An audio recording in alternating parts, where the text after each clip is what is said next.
నమస్తే, welcome to Disha TV. Telangana రాజకీయాల్లో senior నాయకుడు, స్టేషన్ గన్పూర్ ఎమ్మెల్యే కడియం శ్రీహరి ఇటీవల చేసిన వ్యాఖ్యలు రాష్ట్ర రాజకీయాల్లో పెను సంచలనం సృష్టిస్తున్నాయి. గత 10 ఏళ్ల పాటు బీఆర్ఎస్ పార్టీలో కీలక బాధ్యతలు నిర్వహించి ఉప ముఖ్యమంత్రిగా పనిచేసిన కడియం ఇప్పుడు అదే పార్టీ అధినేత కేసీఆర్ మరియు ఆయన కుటుంబంపై యుద్ధం ప్రకటించారు.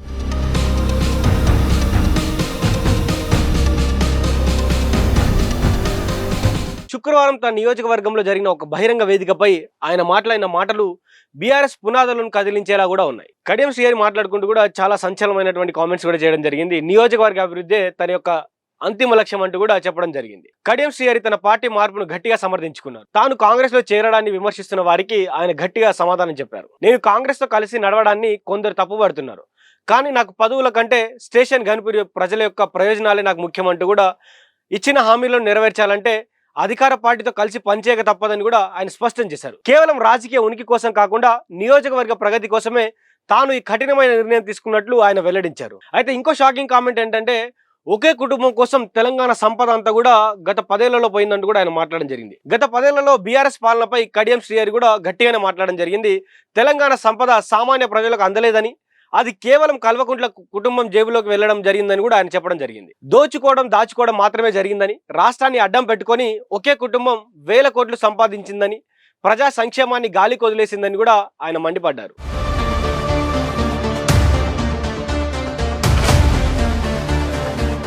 అయితే ముఖ్యంగా కవితపై వస్తున్న అవినీతి ఆరోపణల గురించి ప్రస్తావిస్తూ వీటికి సమాధానం చెప్పే ధైర్యం కేసీఆర్ కు ఉందా అని కూడా ఆయన సవాల్ విసిరారు. అయితే ఈ ఫిరాయింపుల సంస్కృతికి ఆద్యుడు కేసీఆరే అంటూ కూడా ఆయన కామెంట్స్ చేశారు. పార్టీ ఫిరాయింపుల గురించి బీఆర్ఎస్ నాయకులు నీతులు చెప్పడం దయ్యాలు వేదాలు వల్లించినట్లే ఉందని కూడా ఆయన ఎద్దేవా చేసినటువంటి పరిస్థితులు కనిపిస్తా ఉన్నాయి. రాష్ట్రంలో ప్రజాస్వామ్యాన్ని అపహాస్యం చేస్తూ ఇతర పార్టీల నుంచి 36 మంది ఎమ్మెల్యేలను లాక్కున్న ఘనత కేసీఆర్ది కాదా? నాడు ఏ ఒక్కరితోనైనా రాజీనామా చేయించారా అంటూ కూడా ఆయన ప్రశ్నించారు. రాజీనామా చేయకుండానే వారికి మంత్రి పదవులు ఇవ్వలేదా అని కూడా ఆయన నిలదీశారు. మీరు చేస్తే రాజకీయం, ఇతరులు చేస్తే వ్యభిచారమా అంటూ కూడా ఆయన చేసిన ఘాటు వ్యాఖ్యలు ఇప్పుడు సోషల్ మీడియాలో వైరల్ గా అవుతున్నాయి. కేసీఆర్ నేర్పించిన విద్యనే ఇప్పుడు అందరూ అనుసరిస్తున్నారని ఆయన చురుకలు అడ్డించారు. నీవు నేర్పించిన విద్య నీరజాక్ష అంటూ కూడా ఆయన మాట్లాడడం జరిగింది. వరంగల్ జిల్లా అసలు ముక్కలు చేయొద్దంటూ కూడా ఆయన గతంలో బతిమలాడినట్టు కేసీఆర్ తన మాట వినలేదు. ఏదైతే వరంగల్ జిల్లా ఉందో వరంగల్ జిల్లాని తన స్వార్థం కోసం మాత్రమే 6 ముక్కలు చేశారని కడియం శ్రీహరి చెప్పారు. జిల్లాను విడగొట్టొద్దని తాను వ్యక్తిగతంగా కేసీఆర్ ను పలుమార్లు బతిమలాలని, అదేవిధంగా ఆయన వినకుండా జిల్లాను అస్తావ్యస్తం చేశారని ఆరోపించారు. దీనివల్ల పరిపాలన సౌలభ్యం కంటే జిల్లా అస్తిత్వం దెబ్బతిందని, ఇప్పుడు కేవలం పేరుకు మాత్రమే వరంగల్ గా మిగిలిపోయిందని ఆయన విమర్శించారు. అయితే కేసీఆర్ యొక్క అహంకారమే బీఆర్ఎస్ పతనానికి కారణమైందంటూ కూడా ఆయన వ్యాఖ్యలు చేసినటువంటి పరిస్థితులు కనిపిస్తున్నాయి. నాయకులు పార్టీని వీడడానికి కారణం కేసీఆర్ అహంకారం మరియు నియంతృత్వ పోకడలేని కడియం శ్రీహరి చెప్పారు. పార్టీలో ఎవరికి స్వేచ్ఛ లేదని, కేవలం కుటుంబ సభ్యుల మాటలకే విలువ ఇస్తారని ఆయన చెప్పారు.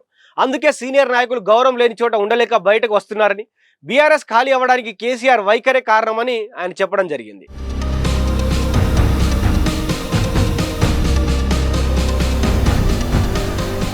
అయితే కడియం ఎందుకు ఇంతలా మాట్లాడుతున్నారో ఒకసారి మనం మాట్లాడుకుంటే, కడియం శ్రీహరి బీఆర్ఎస్ నుంచి బయటికి వచ్చిన తర్వాత కూడా ఎవరైతే ఆయన కుమార్తె ఉన్నారో కడియం కావ్యకు వరంగల్ ఎంపీ టికెట్ ఇప్పించుకున్నారు. అయితే ఆ తర్వాత మారిన ఏదైతే అక్కడ ఉన్నటువంటి సమీకరణాలన్నీ మారడంతో ఆయన కాంగ్రెస్ లోకి వెళ్ళి అక్కడ తన కుమార్తెకు మళ్ళీ టికెట్ ఇప్పించుకొని అక్కడ ఎంపీగా గెలిపించుకున్నారు. అయితే అప్పటి నుండి బీఆర్ఎస్ శ్రేణులు కడియంను లక్ష్యంగా చేసుకుని తీవ్ర విమర్శలు చేస్తున్నారు. నియోజకవర్గంలో ఆయనకు వ్యతిరేకంగా ఫ్లెక్సీలు కట్టడం, ఆయనను ఒక నమ్మక ద్రోహిగా చిత్రీకరించడం వంటి చర్యలు కడియంను తీవ్ర అసహనానికి గురిచేశాయి. అందుకే ఇప్పుడు ఆయన మౌనాన్ని వీడి కేసీఆర్ కుటుంబంపై నేరుగా విమర్శలకు ఎక్కుపెట్టారు. ఎందుకంటే సైలెంట్ గా ఉంటే నా పైన ఇంకా కామెంట్స్ చేస్తున్నారు, ఇక నేను తిరిగి దాడి చేయకపోతే ఇంకా నన్ను ఇంకా నియోజకవర్గంలో బ్యాడ్ చేసే ప్రయత్నాలు జరుగుతున్నాయి, కాబట్టి ఇక తిరిగి దాడి చేయడమే నా యొక్క లక్ష్యం అని కూడా ఆయన మాట్లాడుతున్నటువంటి మాటల్లో కనిపిస్తా ఉంది, ఆయన చేస్తున్నటువంటి ఏవైతే కామెంట్స్ లో కనిపిస్తా ఉంది. కడియం శ్రీహరి వ్యాఖ్యలు కేవలం ఒక ఎమ్మెల్యే ఆవేదన మాత్రమే కాదు, ఈ తెలంగాణ రాజకీయాల్లో రాబోయే మార్పులకు సంకేతం. బీఆర్ఎస్ వైఫల్యాలను, కేసీఆర్ అనుసరించిన విధానాలను ఎండగట్టడం ద్వారా తాను తీసుకున్న నిర్ణయం సరైనదేనని ప్రజల్లోకి తీసుకెళ్లే ప్రయత్నం చేస్తున్నారు కడియం.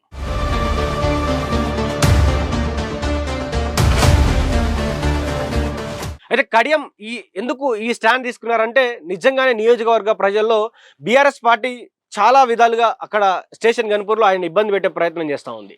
వాస్తవానికి ఆయనకు సంబంధించినటువంటి ఫ్లెక్సీలు కట్టడం, ఆయనకు సంబంధించినటువంటి నెగిటివ్ పోర్ట్రే చేయడం కూడా పెద్ద ఎత్తున జరుగుతూ ఉంది. సో ఇది జరగకూడదు. ప్రజల్లోకి తను పార్టీ మారింది దేనికోసం మారానో, ఏం ఈ దేనికోసం నేను కాంగ్రెస్ పార్టీలోకి వెళ్ళాననే ఒక సంకేతాలు ప్రజల్లోకి వెళ్ళాలనే ఒక ఉద్దేశంతోనే కడియం శ్రీహరి తన రూట్ మార్చినట్టు కనిపిస్తా ఉంది. కడియం శ్రీహరి తన రూట్ మార్చి ఏకంగా కేసీఆర్కి ఎక్కువ పెట్టి కేసీఆర్ మీదనే, కేసీఆర్ కుటుంబం మీదనే మాట్లాడాలని ఆయన ఫిక్స్ అయ్యారు. అదే విధంగా అదే బాటలో ఆయన పోతా ఉన్నారు, అవే మాటలు మాట్లాడుతూ ఉన్నారు. కేసీఆర్ కానీ కేసీఆర్ పార్టీకి కానీ ఇక భయపడేది లేదంటూ కూడా ఆయన మాట్లాడడం జరిగింది. చూద్దాం మరి ఇంకెన్ని రోజులు ఇటు కేసీఆర్, అటు కడియం శ్రీహరి, ఈ బీఆర్ఎస్ పార్టీ, అటు కాంగ్రెస్లో ఉన్నటువంటి కడియం శ్రీహరి ఎపిసోడ్ ఎన్ని రోజులు నడుస్తుంది, ఇంకా ఎన్ని రోజులు వీళ్ళ వాదోపవాదాలు జరుగుతాయని కూడా వేచి చూద్దాం. చూస్తూనే ఉండండి దిశ టీవీ.